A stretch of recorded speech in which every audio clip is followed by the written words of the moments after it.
Jesus. Oh yeah!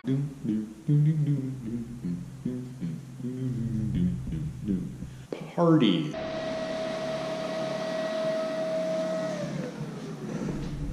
Clean Suburban. Out.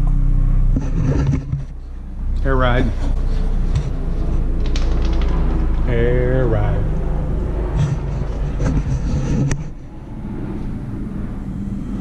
Do a little install here. I'm able to tuck the whole setup underneath the frame so you can see it sits in there real nice. It'll keep the interior nice and open. So, shop's a mess. Just been going crazy.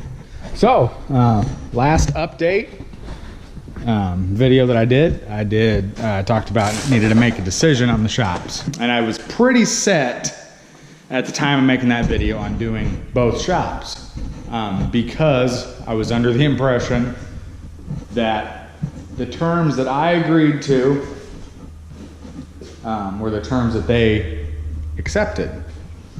Well, a little sneaky tactic by the seller's agent. He wanted me to agree to buy the building also on top of leasing it. Basically, he said, well, don't worry about it.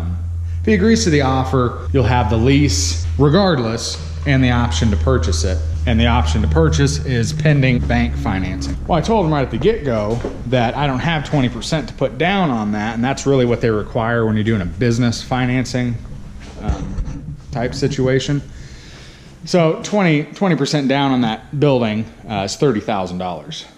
I know I might look like I have $30,000, but I don't have 30 grand sitting around. So I told them, I said, I can't purchase it. And they said, well, we can try. They kept saying there's some federally funded loans out there, so try that.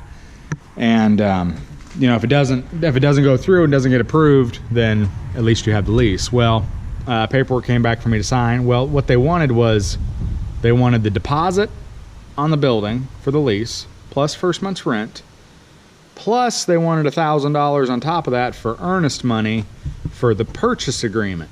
Well, what happens at $1,000? It just goes back to the seller if I don't get approved.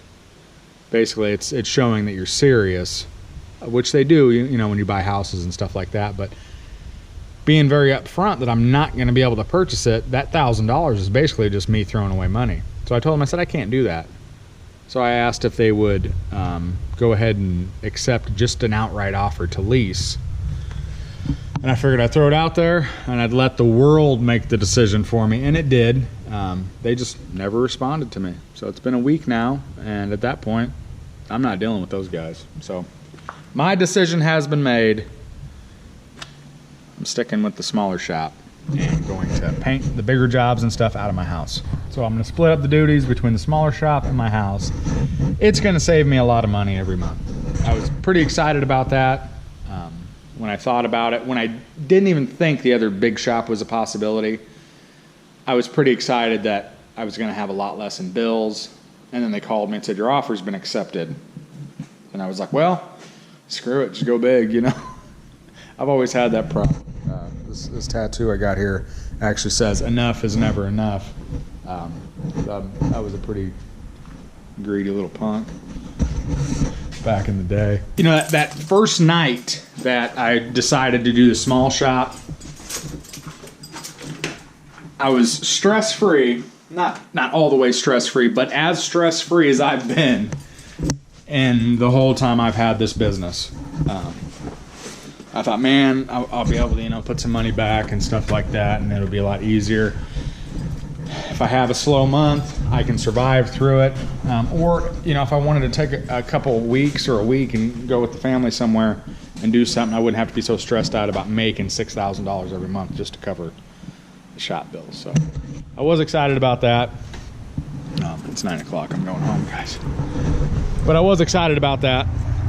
And then I kind of clouded everything up when I thought about going with both shops. As you're seeing in there right now, I have 3 cars in that place. And granted, I know there's stuff in there. There's stuff I'm storing inside. I got my toolboxes, some cabinets and stuff like that. But there's really only 3 cars in there, and I can only work on one of them at a time. I know I need some indoor storage for some cars, but I'm gonna have to limit that. This new place I'm going to, it's got a secured lot in the back, full surveillance and everything, so I'm not too worried about, you know, having a customer's car outside overnight. And plus, there's people that live right upstairs.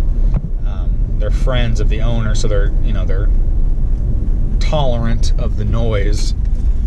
But they live right upstairs, which is cool.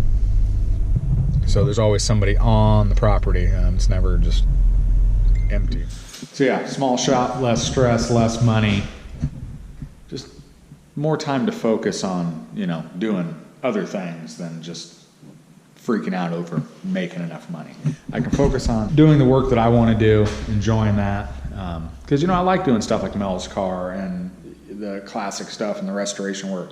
That makes me happy to do, but it's hard to make enough money with that, so I'm always having to sprinkle in basically whatever I can take. Mechanical work, collision work, insurance stuff. I still like the insurance stuff just because of how well it pays. I can do a fender and bumper job that pays the same as a 4-month restoration job. So I've been working out here. I've been doing a little something out here. But if you're a OG to the channel, you understand that this is a lot better than it used to be. Everything looked like that. I just need to scrub these walls, and then I'm going to paint everything. I paint the door and everything. Paint it all. It's all going white. There's definitely a fixture missing. 64 is gone. Got her down from the ceiling. So all you naysayers out there, you can't hang your 64 from the ceiling for at least 16 months, I guarantee it. I got these freaking Jesus lights. Okay? These came straight from Jesus himself. Know anything about lighting?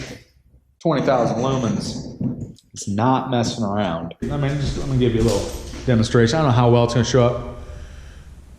Okay, that is with just this side on. That's the lights that I used to have out here. It's visible. You can see. Then it's just like, oh. Yeah, this is going to be like my paint booth. I got an exhaust fan I'm going to put in over there on the wall. And all the guys that were on that last video, you can't do commercial business out of your residential property. Check your local zoning laws.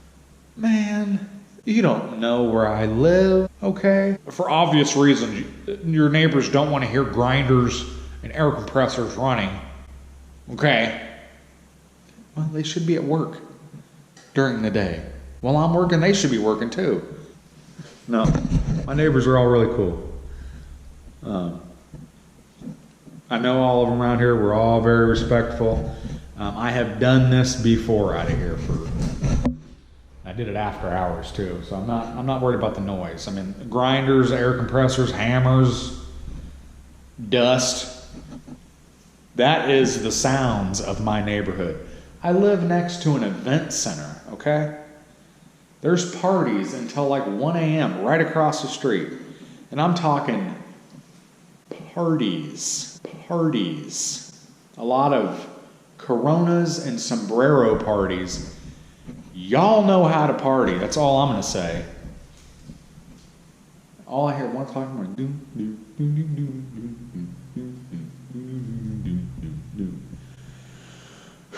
It's like the same song on repeat for 4 hours. You guys don't slow down. Okay? That's all I'm going to say. My hat's off to you. Thinking about doing an epoxy floor in here. Just seems real expensive. A lot of work, real expensive. I think it's going to be needed. I want a white epoxy floor, or at least a bright, light colored epoxy floor. But I guess white is hard to get for epoxy flooring. Stay tuned. Making progress.